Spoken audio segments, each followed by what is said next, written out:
69व्या all India police duty मीटचं आयोजन करण्याची संधी यावर्षी महाराष्ट्राला मिळाली आणि नागपूरमध्ये ही मीट या ठिकाणी आयोजित झाली आहे। यामध्ये वेगवेगळ्या प्रकारच्या स्पर्धा देखील होत असतात आणि विशेषतः डॉग स्क्वॉड असेल किंवा विविध प्रकारच्या टेक्नॉलॉजीज असतील यामध्ये जे काही प्रयोग झालेले आहेत त्या संदर्भात या ठिकाणी स्पर्धा होतात। मला अतिशय आनंद आहे कारण याचा इतिहास असा आहे की पहिली जी अशा प्रकारची मीट झाली होती ऑल इंडिया मीट तीही नागपूरलाच झाली होती। नागपूरपासूनच याची सुरुवात झाली होती।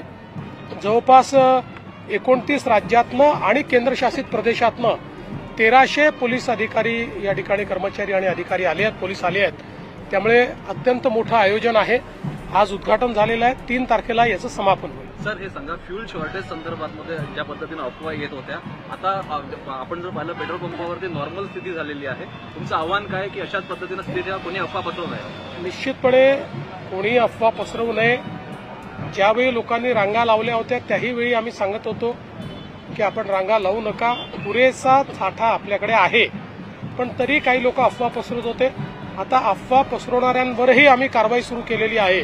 त्यामुळे मला असं वाटतं की आता या रांगा लागणार नाही। राष्ट्रवादी काँग्रेसच्या आमदारांकडून अशी मागणी होती की दोन्ही राष्ट्रवादीने एकत्र यावं, वेळ गेलेली नाही, मित्र पक्ष म्हणून तुम्ही कशा प्रकारे बघताय? मला असं वाटतं की आता ही कुठली ती स्टेजच नाही की मी कमेंट करावं। त्यांचा आपापसात ते कोणी काय बोललं असेल तर मला असं वाटतं शेवटी कसं आहे की समजा सुनेत्राताई पवारांचं काही मत असेल, वरिष्ठ नेत्यांचं काही मत असेल तर ते आमच्याशी चर्चा करतील।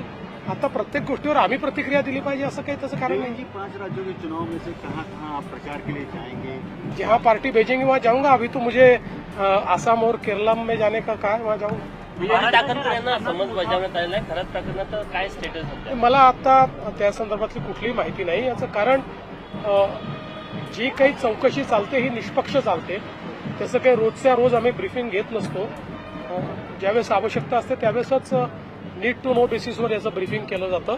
त्यामुळे आता जी काही चौकशी चाललेली आहे योग्य वेळी त्या संदर्भातलं ब्रीफिंग आपल्यासमोर केलं जाईल।